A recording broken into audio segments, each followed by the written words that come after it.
love is in the air, the sun is out, and there's a new Emily Henry book out in the world, and I'm afraid to read it. So today I thought I'd recommend some romance reads to help cope with that great BBL reading slump that is about to hit us all. Unfortunately for me, I have already read all of these books, so I also have a little Emily Henry inspired TBR at the end of this that I have my fingers crossed will help me survive. Now, I'm a huge Emily Henry fan, obviously, and she is hands down my favorite romance author, so I put together this list of books because they have some sort of quality that pertains to an aspect of Emily Henry books that I love. But I will say that I don't know if any book has left me with the same level of existential crisis and tear-stained pages as an Emily Henry book, so keep that in mind as we go along. But each recommendation has been tailored to help fill a specific void left after you've finished all of Emily Henry's books. So hopefully this will be helpful, and I will try to say Emily Henry less during the rest of this video, I promise. Can you see my toes? Stop looking at my toes. Okay, I want to get the most common popular recommendation off of my list first because she's pretty huge at this point. If you're a rom-com girly and you haven't heard of her, I'd be pretty surprised, and that's Miss Abby Jimenez. Specifically, for the Emily Henry girls, I recommend Just for the Summer. I've read a few of her books and I really like them, and I think that she writes in a really similar sphere to Emily Henry, but the one that I would recommend starting out with is Just for the Summer. This is the Abby Jimenez book that locked her in as an auto-buy author for me. Anything she puts out, I'll read, because Just for the Summer was the perfect balance of plot and comedy and romance and banter. And even though it didn't make me cry, the main character goes on an emotional journey that I loved, and I think that Emily Henry enjoyers would be obsessed with the way that the love interests in Abby Jimenez's books are obsessed with the main characters. Hoo-wee! Like, paddle a pool floaty across the ocean to get to the main character because she's sick. Level of obsession. It's good, guys. Everybody's talking about it and saying it's good because it's good. And I feel like it's the perfect Emily Henry pick-me-up too, because it's a little bit emotionally lighter. It's not quite as heavy, not quite as in-depth. So it's like a good pick-me-up. It's perfect. My next recommendation is Evie Drake Starts Over by Linda Holmes. This is actually my most recent read, so it's still on my mind a little bit. It was so good. I picked it up in the first place because some random article I found said that Emily Henry recommended it, and I did not confirm that information. I just started reading the book immediately, and then I spent most of the book thinking about how much the love interest resembles an Emily Henry love interest. He's perfect. This book is about a woman named Evie who suddenly and unexpectedly becomes widowed. Stay with me here, guys, please. A year later, she's still trying to reckon with that, and her best friend suggests that she get someone to move into the apartment attached to her house. And her tenant is a recently retired pro baseball player who had to quit because he got the yips and now he can't pitch. The emotional journey that these two characters go on. Don't look at me. Don't look at me. I need a minute. The love interest, Dean Tenney, is just so Emily Henry. He's closed off in certain ways because, you know, he has like an emotional arc that he needs to get through in the story for sure. But he's also...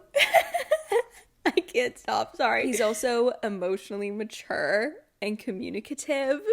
The bar is so low. But listen, he has that steady, reliable quality that I feel like all of Emily Henry's love interests have a little bit of. Listen, not to say too much, but because he's not even just reliable and steady because he's like a former pro athlete with big muscles. He's like emotionally reliable and steady. There are complex themes and depth to the characters and the story, but there was never really any sort of third act crash out in like any way, shape, or form. So I think that this is a perfect book to pick up if you want the tension and the banter of an Emily Henry love interest, but with much lower stakes. It's really good, guys. It's really good. Emily Henry recommended it, I think. We'll confirm if Emily Henry actually recommended it. Okay. This is like a list of favorites of mine, but one of my favorites of my favorites is Georgie All Along by Kate Claiborne. I read this one at the end of last year, I think, and I still think about it constantly. It's one of my all-time favorites, I think. Something I love about all of Emily Henry's books is that every single one feels so grounded in reality, just so real. And I hate to be like, this is so #real, love is real, she makes me feel like love is real again, but it's true, unfortunately.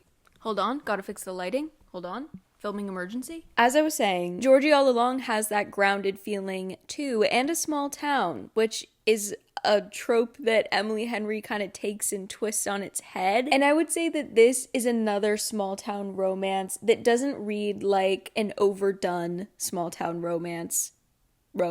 Yeah, maybe the main character is coming back to her small town home after being in the big city of LA, but it's less about her trying to find beauty and meaning in life and all the little things, and more about how she has no idea who she is and what she wants to do with her life. So it's still a fun take on the small town setting. And maybe I'm just basic. Okay, but who can resist a small town love interest with a misunderstood past and a big heart? Okay? Come on. This book was sweeter than I expected, and it hit harder than I expected, and I did cry.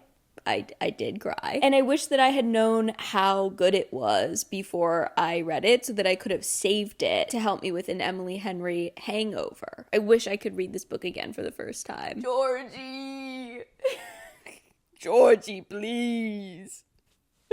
Oh, also, highly recommend the audiobook. It's dual narrator, and they are so good. So good.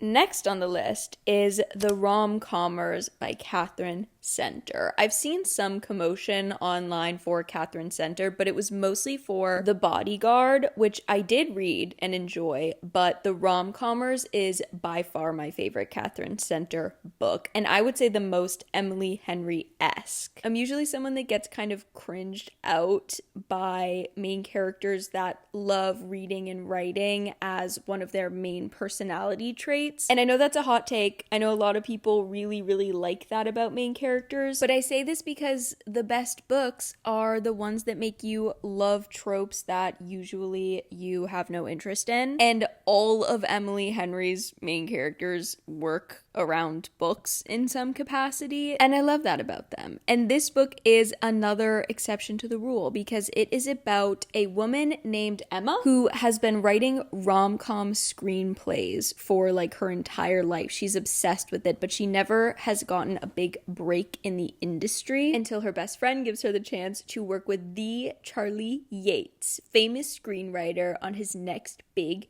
romance movie. But the problem is that Charlie hates rom-coms and he doesn't want any help with his big movie. I was not expecting to love this book as much as I did, but I think that it delivers on the emotional connection that you have to the love between the main characters that I'm always craving and that Emily Henry always provides. And I think I already said this, but it is my favorite Catherine Center book by far. Okay, last recommendation before my TBR. It's a little bit of a twist. A little bit of a turn, a little something different. This is The Wrong Mr. Right by Stephanie Archer. This one is for the people that are looking for a little bit more spice in their romance than the other recommendations have, but it still has enough plot and story to feel full-bodied, dare I say. It's a self-published novel in a series of standalones. There's a family of 4 brothers in a small town, and each book follows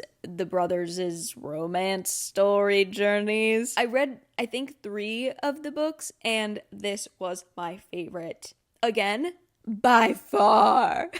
It's kind of a take on a She's All That type of story. It's about this girl named Hannah who is a little bit nerdy and shy in her small town. So much small town action going on. Did not think about that. But Hannah wants to learn how to be hot. So her plan is to reach out to the hottest guy in town, Mr. Wyatt Surfer, cool guy that everybody loves, so that he can show her the ropes. Teach her how to find love. Like I said, this is a spicier read than the other one, so there might be some, I don't know, smaller tropes, moments, things, themes, motifs in this story that are not for everybody, and that's okay. But if you are looking for something a little bit spicier and that has that grounded, real feeling of you're watching an actual relationship form, this book's got it. I find that this kind of special shot of dopamine that a romance novel gives me, especially Emily Henry's, is that it feels like the main characters fell so deeply in love that you literally fall right along with them. And in this book, it sometimes felt so real that I felt like I was intruding on their privacy and I needed to get out of there. So yeah, those are just a few books that have given me that Emily Henry feeling that I was looking for, but I have not read A Great Big Beautiful Life yet. So very quickly, here is the TBR that I have lined up to hopefully help my brain avoid a reading slump after finishing it. Please. I don't want to fall into a reading slump. First book on my TBR is Just for the Night by Vari McFarlane. I've heard so many people recommend this to Emily Henry book lovers. I'm pretty sure Emily Henry has also recommended it herself, or at least blurbed it, I believe. I might not be able to read this one directly after reading an Emily Henry novel because I know, or from what I've heard, it's an emotional read. But I've heard unreal things about it, so it's gotta go on the official TBR. It just has to. Next is a book that Emily Henry herself recommended, The Ministry of Time by Callie-Ann Bradley, I believe. I know this is a sci-fi. This seems kind of like a mix between sci-fi and contemporary-esque qualities that I feel like a lot of people have been enjoying because it's a little bit of a genre blend. I'm not a sci-fi girl, but this sounds really good, and Emily Henry said it's good, and I do anything that Emily Henry says. And it might be good after reading Great BBL to switch it up a little bit, read something that's not straight romance, although I'm pretty sure all the other books are romance. No, not all of them. This is a little bit embarrassing and a little bit revealing, but I saw on Reddit people were recommending books by Jasmine Gilroy for Emily Henry lovers, and the people on Reddit said that Emily Henry was inspired by Jasmine Gilroy. I don't know if that's true. I will try and look that up, but The Wedding Date looked really good, and it sounded familiar. I feel like this is a pretty popular book, so that's on my TBR too. Oh, it already feels like the perfect follow-up to an Emily Henry book. I also realize I'm not giving you any details on the books on my TBR, and that's because I don't know anything about them, kind of on purpose. Okay, and then the last book I've got lined up is An Enchantment of Ravens by Margaret Rogerson. This is another recommendation from Emily Henry, and as a fantasy girl, fantasy's the main genre I read. It's my favorite genre. To be recommended a fantasy book by Emily Henry. Okay, I'm making it sound like she recommended it to me personally, and I'm not. I'm trying to say that one of my favorite romance authors recommending a fantasy because of how good it is and how good the romance is. It's going on the TBR. It's going on the TBR. It has to. And now I can avoid it no longer. The sun is telling me it's time to read A Great Big Beautiful Life. Lord have mercy. Please let me know. No spoilers. No A Great Big Beautiful Life spoilers in these comments. I swear to God. But if you liked it, let me know. Bye.